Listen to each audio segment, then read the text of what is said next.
नमस्कार, शाम के 7 बजने वाले हैं। इस वक्त के बुलेटिन के साथ मैं हूं अनुपम। प्रदेश की हर छोटी बड़ी खबरों को लेकर कल दिल्ली में लाल किले के पास हुए धमाके की जांच पड़ताल शुरू हो गई है। गृह मंत्रालय ने एनआईए को जांच सौंपी है। जिम्मेदारी मिलते ही एनआईए की टीम मौके पर पहुंची और वहां से सबूत जुटाए गए हैं। वहीं इस पूरे मामले को लेकर कई राज्यों में अलर्ट जारी किया गया है। धार्मिक स्थलों पर सुरक्षा बढ़ा दी गई है। गृह मंत्री लगातार मामले की मॉनिटरिंग कर रहे हैं। आज गृह मंत्रालय की हाई लेवल मीटिंग हुई है। मीटिंग में गृह मंत्री अमित शाह ने सभी अफसरों को आदेश दिए हैं कि वारदात के पीछे की वजह से पहुंचना और ऐसी कार्रवाई करनी है जो नजीर बने। धमाके में 9 लोगों की मौत हुई है। इसमें 5 लोग उत्तर प्रदेश के रहने वाले हैं। 20 से ज्यादा लोग घायल हैं, जिनका इलाज लोक नारायण जयप्रकाश हॉस्पिटल में चल रहा है। वहीं घटना का फरीदाबाद मॉड्यूल से कनेक्शन सामने आने के बाद कई जगहों पर छापेमारी हुई है। कई लोगों से एटीएस और पुलिस ने पूछताछ की है। धमाके के दौरान इस्तेमाल कार को भी उसकी भी डिटेल निकाली गई। डॉक्टर उमर जो वारदात को अंजाम देने निकला था, उसे सुसाइड बॉम्बर बताया जा रहा है। सूत्रों के मुताबिक ब्लास्ट में उसकी मौत हो चुकी है। जांच की जिम्मेदारी जो है वो एनआईए को दे दी गई है और आप देख सकते हैं कि यहाँ पे जो एनआईए की टीम है वो यहाँ पर पूरी तरह से जांच कर रही है। यहाँ पर सड़क पर आई हुई है और पूरी तरह से घटना स्थल की वो जांच कर रही है कि यहाँ पर क्या कुछ में जो है वो एविडेंस में हो सकते हैं। जिस तरह से हमने देखा कि ब्लास्ट हुआ, उसके बाद जो है कार के जो परकच्चे हैं जो वो उड़ गए। तो ब्लास्ट में जो कार ब्लास्ट हुआ था उसके चपेट में 3 में और 2 अन्य कार में और आगे थे और 3 कार में जो है वो ब्लास्ट हुआ था। उसके अलावा जो ह्यूमन में बॉडीज भी उड़े थे। मैं उन सभी चीजों की जो जांच में के लिए या फिर कुछ में ऐसे सबूत जो हो सकते हैं जो यहाँ पर मिल सकते हैं, उसकी जांच के लिए यहाँ पर एनआईए की टीम जो है वो अब आ गई है और पूरी तरह से भी यहाँ पर जो मामले की जो जांच में है वो ये भी यहाँ पर मैं कर रही है। पूरी तरह से वो सबूतों हम जिसको कह सकते हैं कि देखिए अब यहाँ पर हाथों में पॉलिथीन है। पूरी तरह से वो सबूत को जो है वो इकट्ठा करने की कोशिश जो है वो एनआईए की टीम जो है वो यहाँ पर मैम कर रही है। तो जो घटना स्थल में है उससे लगभग 100-200 मीटर के बैरिकेटिंग जो है वो कर दी गई थी। लेकिन उसके बाद भी जो उसके बाद हम मीडिया को रखा गया था, लेकिन उसके आगे भी जो एनआईए की टीम जो है वह यह सबूत इकट्ठा करने की कोशिश कर रही है कि कुछ ऐसा चीज जो है वो रखा हुआ है। उमर के बारे में बहुत बड़ा अपडेट आया है। धमाके से पहले 3.5 घंटे तक कार में ही रहा उमर। 3:19 से लेकर 6:48 तक पार्किंग में ही रहा था उमर। 3.5 घंटे पार्किंग में ही कार में बैठा रहा उमर। तो बड़ी खबर यहां पर हम आपको बता रहे हैं, 3.5 घंटे तक कार में ही रहा उमर। 3.5 घंटे पार्किंग में कार में ही था।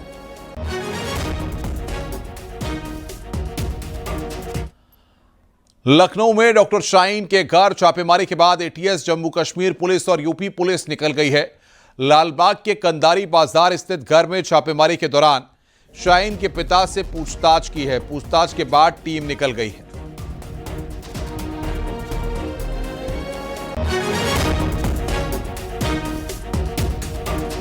शाहीन मूल रूप से राजधानी लखनऊ के लालबाग कंधारी बाजार के इलाके की रहने वाली, यही 121 कंधारी बाजार, यही उनका आवास है। कुछ देर पहले यहाँ पर Jammu Kashmir police, UP ATS और उत्तर प्रदेश पुलिस के लोग आए थे।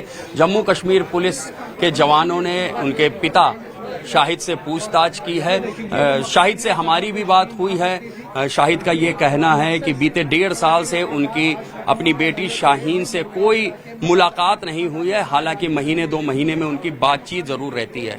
उनका ये भी कहना है कि मड़ियाओं में उनका बेटा डॉक्टर परवेज अंसारी रहता है। उनके 3 बच्चे हैं। सबसे बड़े हैं शोएब, जो इसी घर में शाहिद के साथ रहते हैं। नंबर 2 पे डॉक्टर शाहीन हैं, जिन्होंने प्रयागराज से एमबीबीएस और एमडी किया है, और उससे छोटे डॉक्टर परवेज हैं। डॉक्टर परवेज के आवास पर भी जम्मू कश्मीर पुलिस और यूपी एटीएस आज सुबह पहुंची थी, लेकिन परवेज वहां पर नहीं थे। लेकिन ताला तोड़ के उनके घर की तलाशी ली गई है। डॉक्टर परवेज से भी आगे पूछताछ होनी है, ऐसा सोर्सेज ने भी कंफर्म किया। उसके बाद जम्मू कश्मीर पुलिस के जवान यूपी एटीएस के लोगों के साथ इसी घर में आए थे। करीब 1 घंटे तक इस घर में रहे हैं, उनसे पूछताछ की। हालांकि हमने भी बहुत कोशिश की और हमारे कैमरे पे आ गए थे शाहिद साहब, लेकिन पुलिस का काफी दबाव था, लिहाजा उन्होंने बात नहीं की है। और जो पूछताछ के बाद उन्होंने मीडिया में आकर बयान दिया है, उनका यही कहना है कि मेरे घर की तलाशी ली गई है, लेकिन मेरे घर में किसी को कुछ भी नहीं मिला है।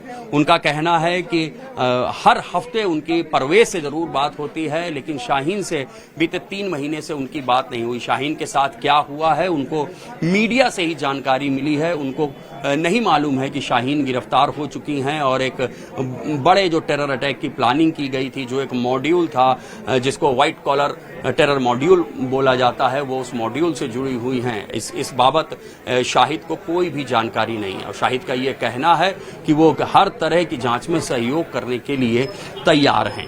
कैमरामैन उपेंद्र यादव के साथ ऋषभ मणि त्रिपाठी, न्यूज़ 18 लखनऊ। आतंकी शाहीन के पिता सईद अहमद अंसारी ने कहा कि पिछले 1.5 साल से उनकी मुलाकात शाहीन से नहीं हुई है। 1 महीने पहले शाहीन से बात हुई थी। शाहीन पिछले 1.5 साल से फरीदाबाद में रह रही थी। वहीं परवेज के बारे में बताया कि परवेज का एक मकान है। परवेज से उनकी बात 5 दिन पहले हुई थी। मुजम्मिल को भी वो नहीं जानते। शाहीन ने इलाहाबाद मेडिकल कॉलेज से पढ़ाई की है।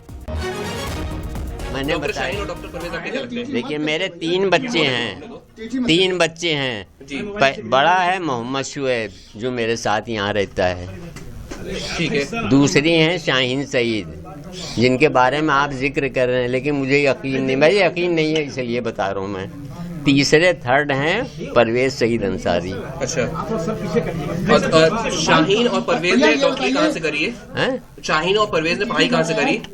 शाहीन ने इलाहाबाद से MBBS भी किया है, MD भी इलाहाबाद से मेडिकल कॉलेज, दोनों मेडिकल कॉलेज से किया है। अच्छा, हाँ। ये बताइए कि क्या आपसे आखिरी बार लोगों की कब बात हुई थी?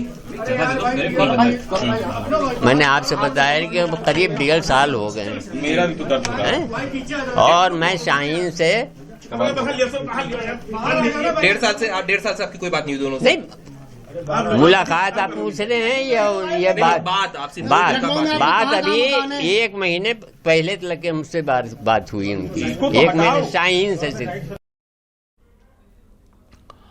कानपुर से आतंकी शाहीन से जुड़ी बड़ी खबर सामने आई है। शाहीन कानपुर के GSVM में प्रवक्ता थी। लोक सेवा आयोग से उनका चयन हुआ था। 2009-2010 के बीच में कन्नौज में तबादला हुआ था। कन्नौज मेडिकल कॉलेज में तबादला हुआ था। साल 2013 में बिना बताए एब्सेंट रहने लगी थी। शासन ने साल 2021 में बर्खास्त किया था। सूबे में चर्चा के बाद मेडिकल कॉलेज में रिकॉर्ड चेक कराया गया। मेडिकल कॉलेज प्राचार्य डॉक्टर संजय काला ने पुष्टि की। ATS की टीम आज कानपुर पहुंची थी। सूत्रों के हवाले से खबर हम आपको बता रहे हैं। ATS ने पूरी डिटेल मेडिकल कॉलेज प्रशासन से ली है।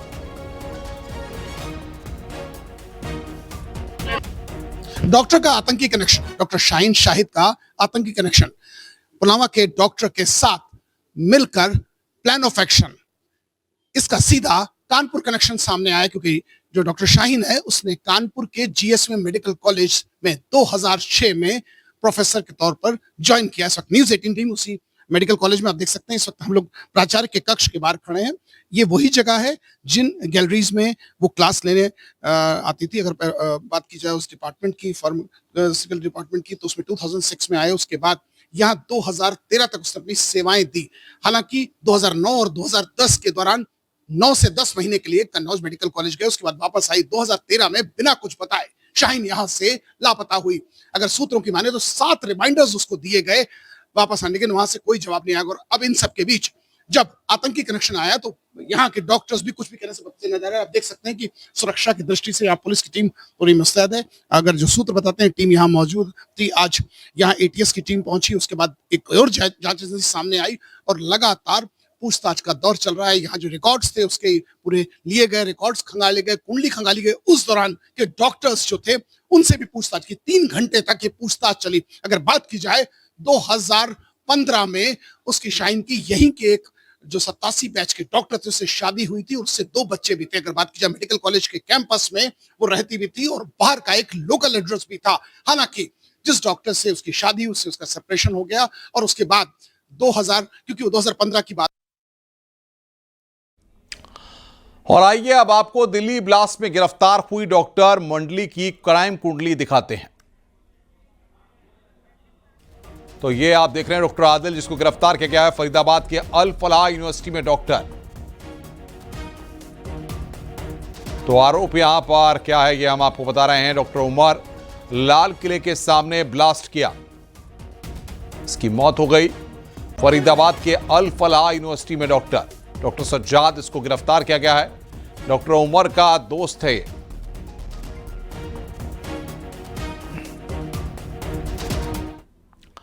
डॉक्टर उमर के दिल्ली में दाखिल होने का नया वीडियो सामने आया। बदरपुर बॉर्डर के रास्ते दिल्ली में दाखिल हुआ। बदरपुर टोल प्लाजा का सीसीटीवी फुटेज सामने आया है। धमाके में इस्तेमाल कार का नया वीडियो सामने आया। दिल्ली आते समय बदरपुर टोल प्लाजा का सीसीटीवी फुटेज सामने आया है।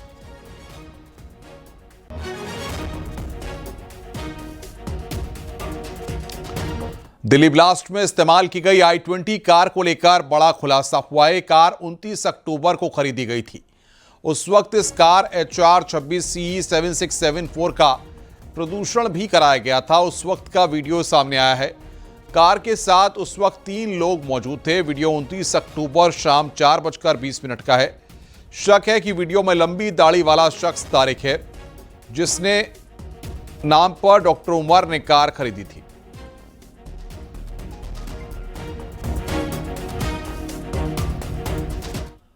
लाल किले के पास ब्लास्ट के बाद गाजियाबाद में भी सुरक्षा व्यवस्था टाइट कर दी गई है। मोदी नगर, बस अड्डे, rapid rail station, railway station और प्रमुख बाजारों में पुलिस टीम लगातार सघन चेकिंग अभियान चला रही है। पुलिस टीम आने वाले हर व्यक्ति और उनके सामान की तलाशी ले रही है। रेलवे स्टेशन परिसर और भीड़भाड़ वाले इलाकों में हर संदिग्ध गतिविधि पर पैनी नजर रखी जा रही है। ये दिल्ली में हुई घटना के मद्देनजर सतर्कता के लिए और सुरक्षा व्यवस्था को चेक करने के लिए ये जगह जगह हम लोग चेकिंग अभियान चला रहे हैं।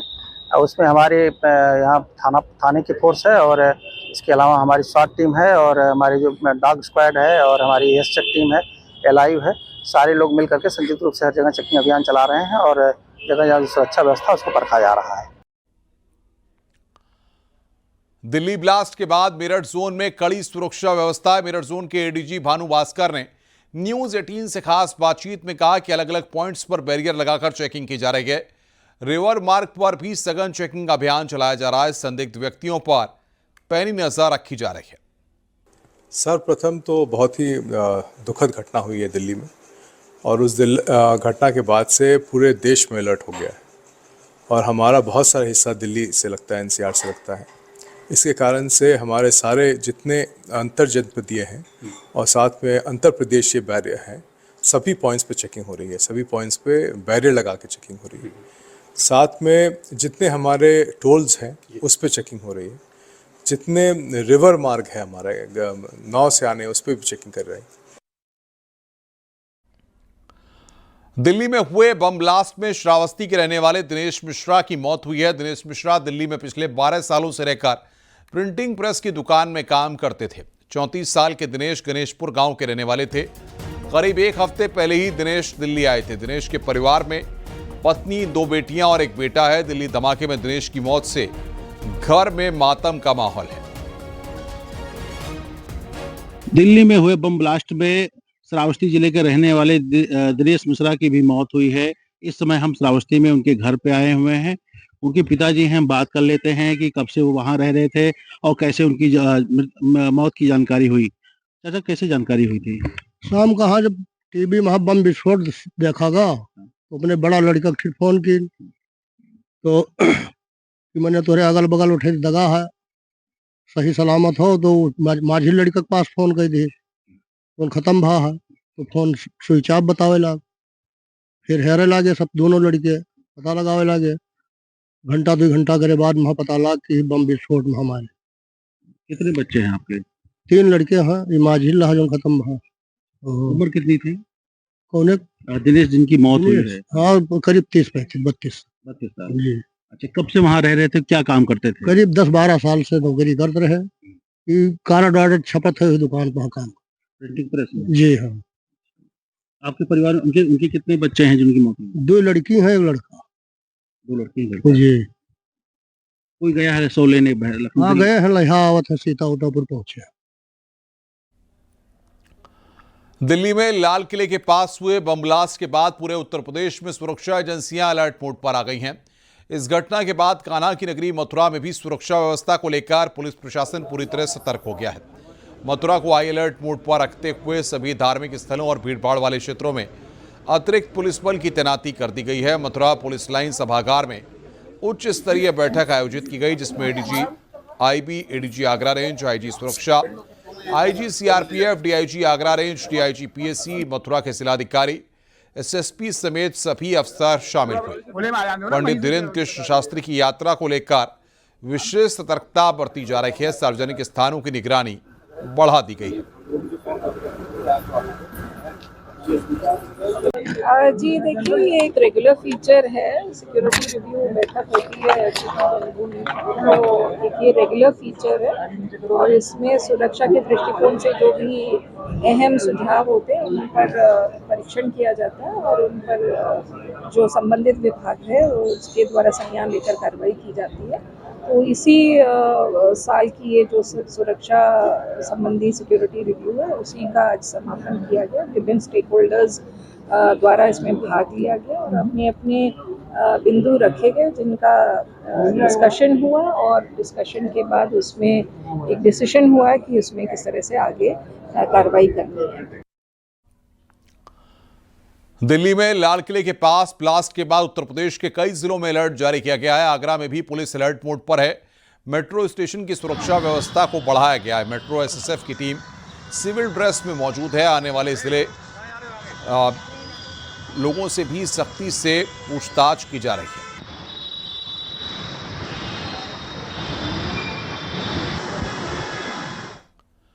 दिल्ली धमाके में मारे गए लोगों की आत्म शांति के लिए मथुरा में संतों ने यहां पर शोक व्यक्त किया है। आपको बता दें कि जिस तरीके से शोक सभा वहां पर की गई, 2 मिनट का मौन रखकर धमाके में मारे गए लोगों को श्रद्धांजलि दी गई। धर्म रक्षा संघ की शोक सभा आचार्य बद्रीश महाराज की अध्यक्षता में भागवत मंदिर परिक्रमा मार्ग वृंदावन में आयोजित की गई। संतों ने इस आतंकी घटना के विरोध में आक्रोश जताया। बाबा बागेश्वर की सनातन हिंदू एकता यात्रा के दौरान हुए ब्लास्ट को पाकिस्तान परस्त आतंकवादियों की हताशा बताया गया। इस दौरान धीरेन्द्र शास्त्री की सनातन जोड़ो यात्रा की सुरक्षा बढ़ाए जाने की भी मांग की गई। पूर्ण विश्वास है ये जिस तरह से हमारी सनातन जोड़ो यात्रा निकली है, अखंड भारत के लिए यात्रा निकली, इसी को मद्देनजर में करके फरीदाबाद में इतना बड़ा आरडीएक्स इकट्ठा किया गया। ये सोची समझी राजनीति है और साजिश है। मैं तो कहूँगा केंद्र सरकार से और राज्य सरकार से इस यात्रा में आप सुरक्षा बढ़ाएं और इस यात्रा को पूरी तरह से कवर करें। एक दीर्घ अंतराल के बाद आज आतंकवाद ने फिर सिर उठाया है और वो भी हमारी राजधानी दिल्ली में। आज जिस प्रकार से षड्यंत्र रचे जा रहे हैं, जिसमें बड़े पढ़े लिखे डॉक्टर तक कहा जाए कि मुसलमान पढ़ता नहीं है इसलिए वो आतंकवाद में आता है। आज पदयात्राओं के माध्यम से बड़े बड़े संत और राजनेता सभी यही चाहते हैं कि हमारा भारत हिंदू राष्ट्र घोषित हो और इन मुसलमानों को दूसरे दर्जे का नागरिक सिद्ध किया जाए, क्योंकि ना इनके वोटों का लालच रहेगा और ना ये कभी आगे बढ़ पाएंगे। अपने आप धर्मांतरण करके स्वतः अपने घर में वापस आ जाएंगे। हरदोई के हरियावा थाना क्षेत्र में सुबह एक आवारा सांड ने राहगीर पर हमला कर दिया। हमले में 2 लोगों की दर्दनाक मौत हुई और 10 लोग घायल हुए हैं। सांड ने लोगों को सींग से उठाकर पटक दिया। स्थानीय लोगों ने घायलों को अस्पताल पहुंचाया। पुलिस ने सांड को पकड़ने की कोशिश की। घायल व्यक्ति करीब 15 मिनट तक सड़क पर तड़पता रहा। हमले को देखते हुए पुलिस ने आसपास के क्षेत्रों में सतर्कता बढ़ा दी है और लोगों से सावधानी बरतने की अपील की है। विभिन्न गांवों में एक सांड द्वारा अनियंत्रित होकर कई व्यक्तियों को टक्कर मारकर घायल कर दिया है। इस सूचना पर स्थानीय पुलिस द्वारा तत्काल मौके पर पहुंची है। सभी घायलों को इलाज के लिए सीएससी हरियाणा व जिला अस्पताल हरदोई लाया गया, जिसमें 2 व्यक्ति जिनका नाम मजली पुत्र बेचेलाल निवासी कस्बा हरियाणा व राम दयाल पुत्र सुमेर निवासी जतुली गांव, इनकी इलाज के दौरान मृत्यु हो गई है।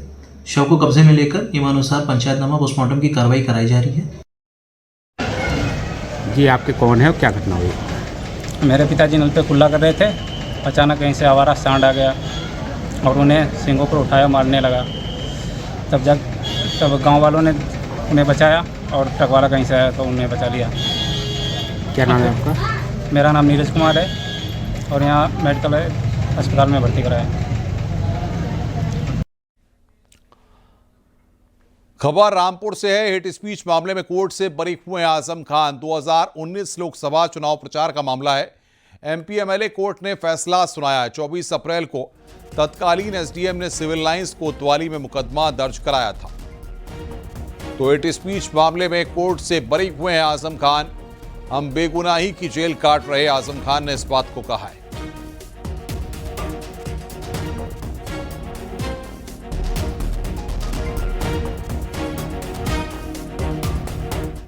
दिल्ली धमाके पर सबसे बड़ी खबर आ रही है। फोरेंसिक टीम ने मौके से 42 सैंपल इकट्ठे किए हैं। कार के टायर और चेसिस के नमूने लिए हैं। धमाके वाली कार के सिलेंडर के टुकड़े बरामद हुए हैं। धमाके में इस्तेमाल कार के बोनट के टुकड़े बरामद हुए हैं।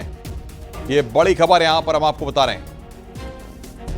कार के टायर और चेसिस के नमूने यहां पर लिए गए हैं। तो बड़ी खबर इस वक्त हम आपको बता रहे हैं।